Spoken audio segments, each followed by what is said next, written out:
Okay. Um, some audio of Biggie came out where he is talking about the quad incident at the Quad Studios with Tupac, and he says, "We'll play the audio." Okay. So listen to this. It went like this, you know what I'm saying? I was upstairs at Quad. We in the back chilling. Next thing you know, we hearing, yo, Tupac got shot. We said that I set him up. Man, that's crazy. I don't know what he was about to hide or just scared. I don't know what was going on in his head. And I want to apologize. This was probably what really went there. And he shot himself. Yeah, he ain't really get shot in his head. He got pistol whipped. You know what I'm saying? I'm hearing all this, and I'm like, damn. I think was just getting a little bit too happy with the situation. Trying to make movies. Everything was a movie to him. And then I want to get your reaction to this, Reggie, because he talks about how Tupac didn't get shot in his head, that he got pistol whipped, and that he shot himself, and that everything is a movie to Tupac. That is, he got too comfortable with his life, and he's trying to act like everything is a movie. Did you hear this audio, and do you have any thoughts on it? Yeah. Yeah. I mean, y'all know I done told y'all I'm trying to stay off of Biggie.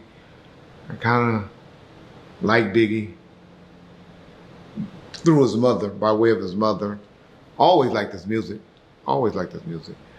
But I just said his songs were not, or albums was not what y'all think they were. They didn't sell what y'all think they were.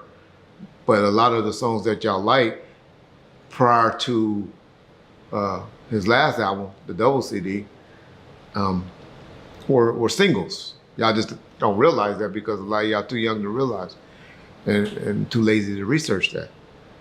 But come on, y'all. We got hymns with the 13-year-old girl sitting on his lap and all of that, taking pictures.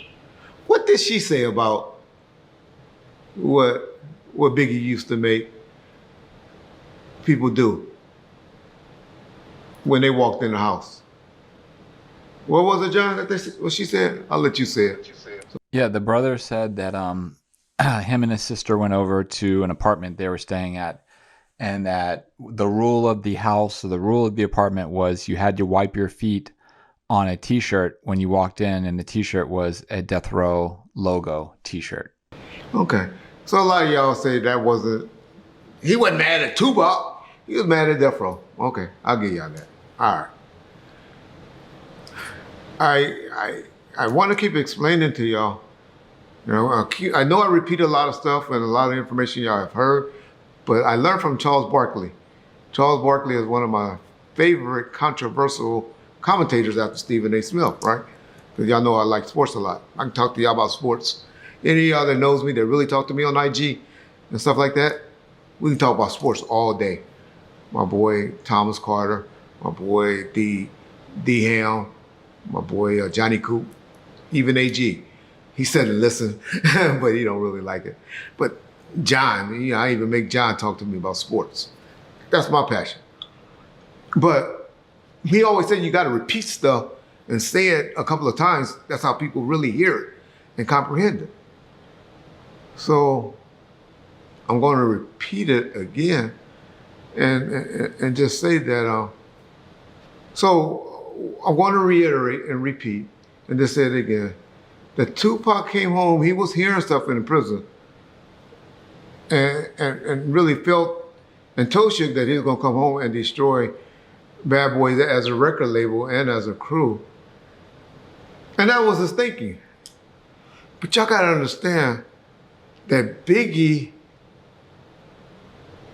got on the radio and incited them to fire shots into his trailer, into his Snoop and them trailer.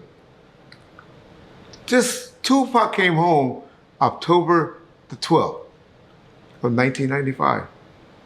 This incident happened first part of December, last part of November. I can't remember. But that's less than a month and a half left. He hadn't recorded he recorded songs, but they hadn't been released yet to where Biggie and them crew knew. So Tupac took it like Biggie and them. Biggie is mad at Death Row now because they over there, because he's over there with them. So he already in jail hearing all of this street talk about Biggie, and now he didn't come to the hospital and check on him, and he's sending word, you king of New York, and he's sending word out saying, hey, what's going on? You had some information for me. Where's that information at now? What information you was going to give me? And all of that. So you got to remember, he got all this in the back of his head. We know of the Big Jake situation. That was some puffy and shook shit from the Source Award. That's spouting over from the Source Awards. Trust me. That happened in August, just so y'all know dates, of 95. Big J got shot and killed sometime in September of 95.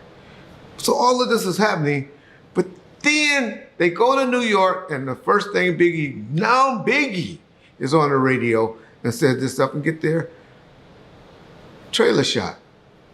So now Tupac is like, they only doing this because I'm over here. Now everybody else want to go and now blame Tupac. Tupac the reason. Now he did some things. He, being who he is, he did the skit. We all know, you know, the Scarface skit and stuff in front of two of America's Most Wanted video and all of that. Or two of America's Most Gangsters, or whatever the fucking song was called. He did all of that. But that's because he saw all of this. And he heard all of this stuff was going on.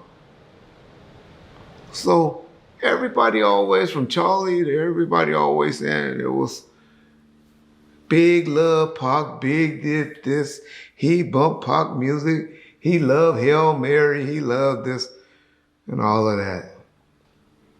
I'm just saying, no, people, not saying they didn't have a reason to be upset or mad or did, but it's bullshit. They had a problem with Pac and Death Row. But yeah, stop trying to just call a ball, strike. Big didn't give a fuck about Pac no more. He was mad. He was feeling himself. Now, of course, after somebody die and get shot and killed and all of that, you do feel a little different. We all done did it. I done been to many funerals. The motherfuckers be, want to jump in the casket with the dude and all of that, or the person. Oh, mama, I'm so sorry and all of that. That's what I always tell y'all. If y'all love somebody, really love somebody, clean it up. Work out that relationship if you really love them, so you won't have no regrets, because you never know when life's going to end. But I ain't going to preach to you youngsters. Y'all don't like when I preach.